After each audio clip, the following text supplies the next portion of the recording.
it was very refreshing and inspiring and humbling to be able to listen to teachings and to learn about the fact that there is such knowledge that exists already about water and about the human relationship with water, and how water plays such a huge role in our lives, in our existence.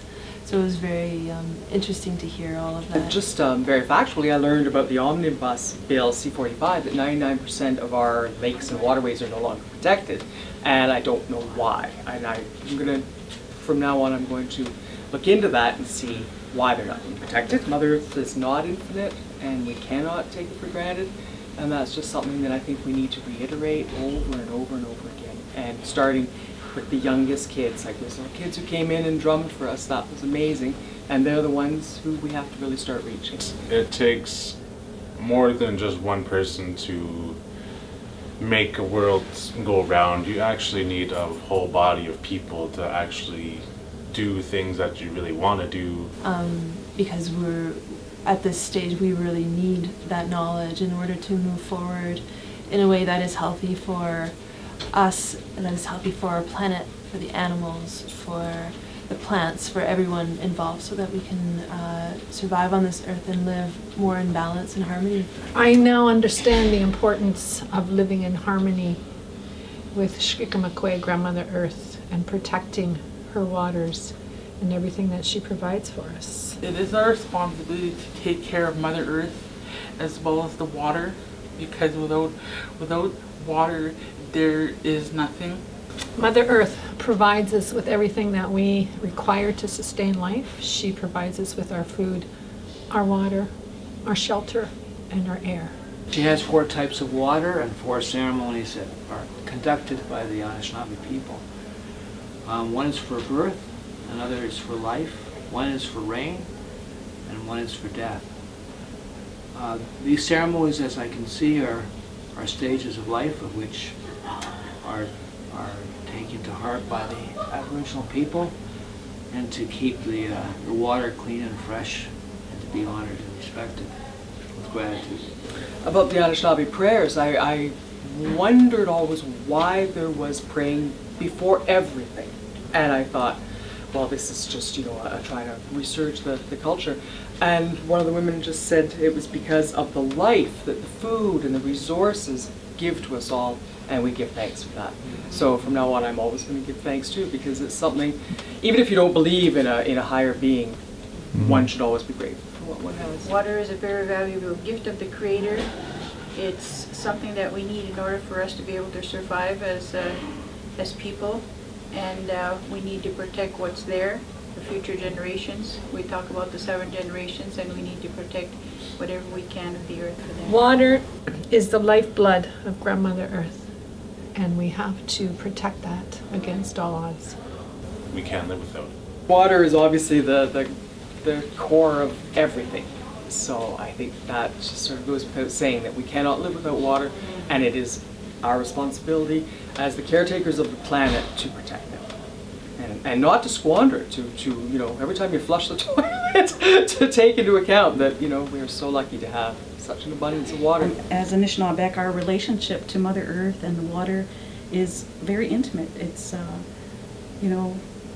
our traditional people have such knowledge, and that I didn't know that there was 4 different types of water. And more importantly, that each of those types of water had a song that goes with it. And I think that really speaks to, the importance of our relationship that we have to the water. With the hand drum, and a teaching I got with the hand drum, about the hand drum, or the drum in general, is the way our governance system was when our ancestors lived long ago before colonization, where the drum was in the center of the community, and around that we had our children. The drum was the heartbeat of the community. Around that was our children, because we're teaching them the ways of the drum and love and whatnot. Around that we have the parents, who were the teachers, helping to raise those children up, knowing our ways. Around that was the aunts and uncles, because they also played a part in teaching the children also. And then around that we had our warriors who protected no, our elders who protected, or the elders who helped take, that we could go to when we had questions, or if we couldn't deal with something, then we'd go to our elders for advice and help. And around that was the warriors who protected everyone in the community, and you know, that which held everything together was that drum. So for a while, when the drum was put away and we lost our teachings and we lost our traditional ceremonies that we used to do, we were lost. So now that drum beat is starting soft and it's getting louder, and you know, when it gets louder, that means that us as a people are going to be stronger and be more united, and then we can continue on protecting our earth and our way of life. We need to reestablish that walk with the Creator and also our connection to Mother Earth. And I feel the way that that's going to happen is by going to more teachings and listening to what the elders have to share. Their knowledge is so rich, and I don't feel adequate enough to pass along what they have said. I think that if someone is really interested, it's their responsibility to go to the lodge and learn those teachings, because that's the source of where it comes from.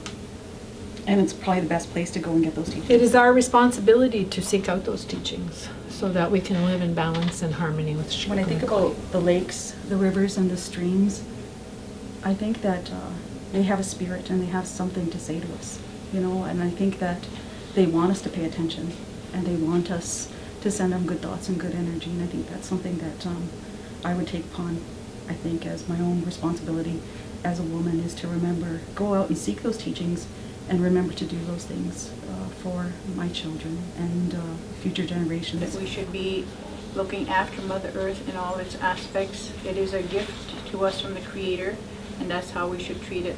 And so it's about taking personal responsibility to get that education and to get those teachings, to realize the interconnectedness you have with water.